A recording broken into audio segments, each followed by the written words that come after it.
Okay, if I could bring you guys back in, I'm going to facilitate just a little bit of time of question and answer, if that is something that you'd like to do for a little bit. I know some of you I've seen some hands starting to raise and then kind of go back down from time to time.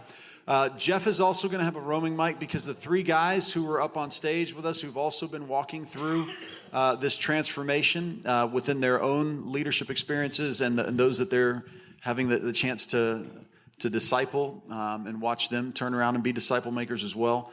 You may have a question for one of those guys as well. And so feel free to ask that. We can both get Jeff to you with the mic so that everybody can hear that question. And then if there's an answer coming from one of the three guys, we can get that to you. Or if it's Josh, Todd, or if there's something that I can help answer as well. So we'll go ahead and open it up for about 20 minutes of question and answer. Any questions? While you're thinking of a question, I have a question for Ryan. Talk just for a minute about the financial model or engine or how the finances of what you're doing works. If it's just the regular, the way it works in any church, or if there's anything different about the financial model. Yeah, so basically for us, we just said like I'm a Breen disciple. We just kind of do everything around up, in, and out, like on a loop. So we've even structured our budget around up, in, and out. We structure our staff schedule, our staff review around up, in, and out. We try to schedule all of our church rhythms around it. So it's like that language is defining our culture. So we're going around those things. So we're looking at the spread of finances. What are we giving to the up? What are we giving to that, that thing of prayer and worship and word? Then what are we giving to in, which we define as fellowship and fellowship. And then we would say about out, what's how much, and we're trying to basically as much as we can third those things of our time, talent, treasures into those mediums. And so that's how we're trying to stratify our budget of how we do things. And we're not there yet. We're probably about 30, 50, 20. But we want to be more intentional on building our giving to where it's stuff that we can't accomplish without God blowing on it. So I don't know. That's kind of our. What do you mean? Yeah, we have tithes and offerings, and there's some grant money that's been coming in for some of the things we're doing that would be more philanthropic. But yeah, I really have a heart too to start seeing some business strategies of what can the church do. So the other 166 and a half hours a week that we're not just dependent on having a great Sunday for people to want to drop coin in the coffer. So how do we, what are we doing to release the mission? And also one of the things that we're doing a little bit is we're decentralizing how we're doing a lot of our outreach, whereas our house groups are funding a lot of the missional endeavors. So we want to equip them to do mission, but they're picking their own mission, what God's blowing on. And they're giving there, but then also people are giving to the common purse too. So I don't know if that helps, but that's... Thank you. No, we're actually, our giving, in the last 2.5 years, our budget's grown a lot. And it's just we're still doing it, and we're actually not seeing a drop off, but it's just talking about generosity a lot. Jesus is a generous God. And so in this world, we're like him. And so we try to talk about those things in the framework of I think tithing is a launch pad. It's not the end game. Josh, I think it was, you mentioned the term failing forward. Can you help us all fail? Can you give us ways to fail? Yes. and look forward to failure? Yes, I'll give you many ways to fail. Are you asking literally what some of our failures were? Is that? Yes, and how you can fail better? Yeah, here's the deal. I think a lot of times in the West, when we have structures and programs and systems and operations, we're incredibly scared of failure, and we're not willing to risk. And in order to shift paradigm and culture, it takes significant risk because you're doing something differently. And nobody in North America yet has cracked the code on what this actually looks like here and what the systems are and what the processes are. So on the diffusion of innovation that Paul showed us, the innovators and early adopters, that's all trailblazing stuff. You don't know where the path is. It's Lewis and Clark style. You know what I mean? You're going places that nobody else has gone. You're mapping out territory nobody else has been to yet in this context. Now, we can look at maps from what we're doing in India and things like that, but it's a different terrain. You know what I mean? It's a different culture. It's a different context. So even though some of the principles will help, the model and the methods are going to be very different. And so in order to find new models and methods in the West to break the magnet that Todd talked to us about, we're going to need people who fail forward, who are ready to give it a go. Now, you can do that in a wise way. You don't have to blow everything up. You know what I'm saying? And so, like, I love what Paul was talking about, how he took a group of early adopters, met with them separately, independently, gave them space, let them fail, let them do whatever God was calling them to do, and then you pick yourself back up and just figure it out. And so for us, we just tried a bunch of stuff, and if it worked, great, we kept doing it. If it didn't work, we quit doing it quickly. You have to have quick assessment on those things. You can't risk and then look at it 2 years later and be like, what did we do right and wrong? It's got to be, there needs to be ongoing assessment for new things that you're trying, things that you're going, and you need to know what you're trying to track and what you're looking at and what is your end game, what is your outcome, right? Does that make sense? And so for us, the end game was multiplication and movement. The end game for us was to see disciple-making movements so that we could see no place left in India without the gospel. So gospel saturation, the Habakkuk vision of like the waters cover the sea, so God's glory would cover the earth. That's what we were going after. And so if we were doing something that was not leading to absolute saturation in an area or more disciples being raised up that were multiplying, then we started doing something different. We changed it, we tweaked it until we saw this is simple enough and reproducible enough that anyone can do it, and they are doing it. Not that they can, but that they are.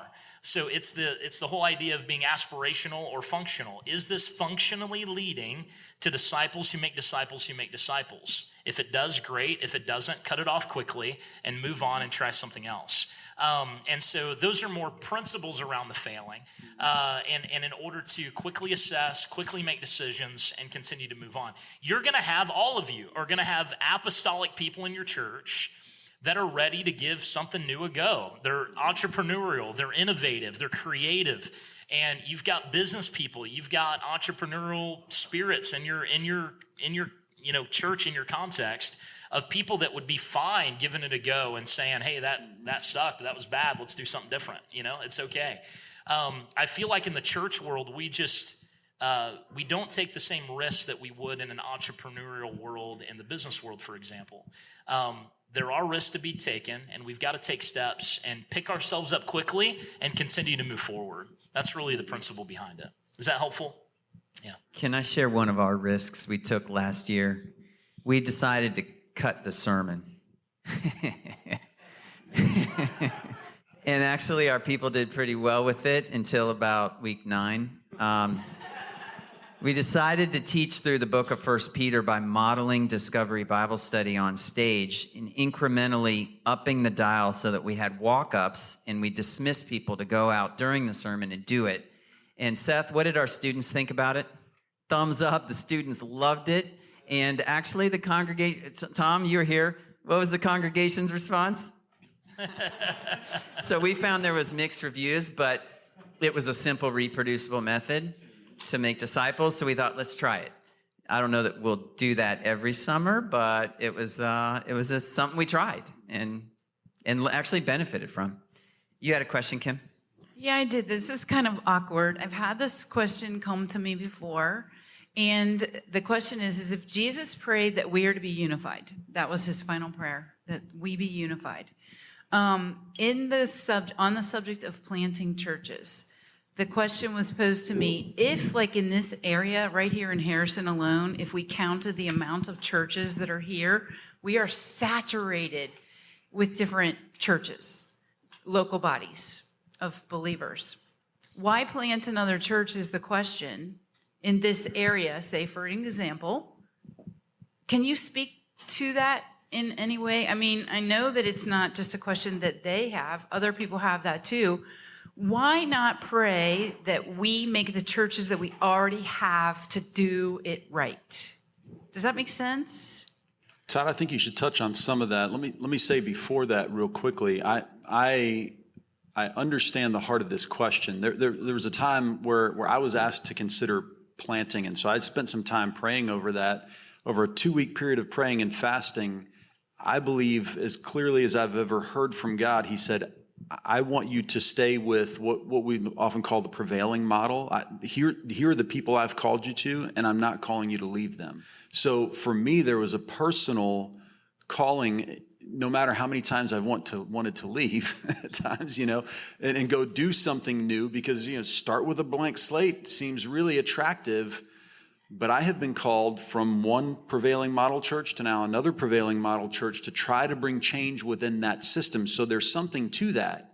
But I think there's also really something to this idea of starting something with blank slates. In fact, probably allowed to talk about the project to some degree that we're part of that, that is looking to bring at an operating system level, kind of technical thinking, multiplication in at basically what would be, again, the operating system. You might call that the DNA, although Todd may argue that word a little bit, but to bring it in at that level from square one, so that is what it is from the beginning, where others are going to work in existing systems to try to make the shift. And I think both are really good and really valuable, which kind of gets to your question a little bit. Yes, should we be working to unify the church as it is? Absolutely. But I think even all the churches we have will still fall short of reaching all the people that there are to some degree. And so I think planting still really, really matters. Yeah, this question and topic is really near and dear to my heart. And so I'm praying right now internally that what I'm about to say comes out as loving as possible. Let me say this. I'm just really glad you're going. You need your wife's elbow right here, just in case. I right? do need I wish my wife were here. Well, let me say this first. When we talk about the church, I feel like we need to do it in the way a bridesmaid would on a bride's wedding day. If she's got food on her face, it would be a loving, gracious, honey, let me get that off you before you walk out the aisle type of bridesmaid. I think that's the way we need to approach the church when there are problems or issues. And so I want this to come out as loving as possible, as a bridesmaid would on her friend's wedding day. Let me say this. I feel like the fact that we have these problems points to the fact that most of us, especially in the West, focus so much on our little K kingdoms that we forget about the big K kingdom. We don't have 100 churches in Cincinnati or 1,000. We have one church in Cincinnati, and there's many different bodies of believers that meet together, but that's not even a body. Like, the body is all of us combined, biblically speaking. It's not just, if this were a church building and we're meeting together on a Sunday, all the parts of the body are not present here. That is not accurate, and it's not accurate theologically. All of the parts of the body are combined with every single person who calls Jesus King. That is the entire body together. And so all of the churches here, we are not accomplishing the mission that God gave us in the big K kingdom. And so if it takes 20 more things that we call church that aren't even really biblical church, really, we call them church, but they're not. The church is just the gathering of disciples. That's what it is. And so the gathering of disciples here, when we talk about the Big C church, the whole church as a whole in the city, we have a mission to saturate this city with the gospel. And if that takes 1,000 more of those things we call church, then we need 1,000 more of them to get it done. The truth is, most of us are seeing a handful of baptisms every year, and the population growth of this city is so much greater than what we're able to accomplish. We need so much more happening for the big K kingdom that here's the truth. If 20 people from this room left a church to go to a different church, the kingdom didn't lose anybody, okay? The kingdom didn't lose anybody. You as a pastor may have lost some people. The kingdom didn't lose a soul unless one of those people fell away and turned their back on Jesus, okay? I feel like the shift that Ron talked about in his video is so important with this question, that we've got to have a kingdom-minded attitude. Do we need unity? Absolutely. Unity for what, though? Most unity movements that we've seen are just kumbaya, let's hold hands and sing some songs. The truth is we must be unified for the mission that Jesus gave us. We have a mission to accomplish, and that means we all need to hold hands and be on mission together for the sake of lost people across the world in order to see the Great Commission completed in our lifetime. So we need to be unified around Jesus, his heart, and his mission. And so we're going to love him well, we're going to serve him well, and we're going to do everything that he called us to and get the job done. Now, if that takes a bunch of more churches to be planted, what we would call churches being planted, then let's do that. If it takes us unifying together to reach lost people in our city, let's do that. The point is, though, we've got to join hands around the mission that God has given us and focus on the big K kingdom and not worry as much about what name's on the outside of the building, what brand it is, what pastor gets the credit, what kingdom we're trying to spread. It's got to be his name, his fame, his kingdom, his glory. And when we get that right, then some of these other types of things won't matter as much, if that makes sense. And so I don't know if that was clear, but anyway, that's kind of my heart around that. I'll add just a little bit and Please. we'll move on. I think I have two adult kids, 27 and 30. There are things in my life that are never going to happen, that I physically can't do. I'm aging, things that I wish I could do. And my kids can still do them. They have the opportunity to do it. There's things they can do that I can't do. And let me go back to something Ron Johnson said in the video. There's a stewardship issue we have to keep in mind. And this isn't a tyranny of the or, but we've got to be good stewards. His number of $1.5 million per baptism in the U.S. is a real number. It's a real number. It's not a made-up number. You can go do the math and get it. Church plants don't spend anywhere close to $1.5 million per baptism. Not anywhere close to it. The studies that are done, the most evangelistic church as a category in our country are church plants. On a per capita basis, every dimension of stewardship in new churches, from an evangelistic zeal perspective, we are totally missing out on the evangelistic part of what we're talking about if we cut off the church planting piece of it. Now, on the other end, this idea of operating system, the very thing all of us want in here to see disciple-making movements happening, and let's just say we need the genius of the and. We need to work on the revitalizing and the new. But if we take this programmatic magnet that we're talking about, the challenges, the amount of energy, time, money to try to get existing churches to where they need to be. I'm going to talk about this in the next session. There's evolutionary change and there's revolutionary change. Let's just be honest. In our existing churches, evolutionary change is the reality of what most of us are going to see. Evolutionary change. Revolutionary change can come in new churches. And we have an emerging generation that's ready for revolutionary change. If we're going to see this how you add makes all the difference, if we're going to see us moving from a programmatic centered approach to things to a relational disciple-making approach, I hate to tell you, it's going to take a bivocational, co-vocational thing where buildings aren't the issue. The actual changes that have to happen are new wine and new wineskins. And if we cut off the church planting part, oh my goodness, are we actually going to miss out on the disciple-making movements we want to see? So I would say, if for nothing else, the research and development, innovation, incubator, leading edge, tip of the spear, if we're going to get where we're all dreaming we want our churches to be, what if the answer is it's coming through new churches? Every one of them we cut off is actually it's not letting us see or fulfill in the big C perspective, the way Josh is talking about it, what we're all actually wanting to see. So I liken it to that conversation is kind of like, well, let's cut off our hands and feet kind of thing, but we want to run the marathon. And I just think we've got to be careful with it.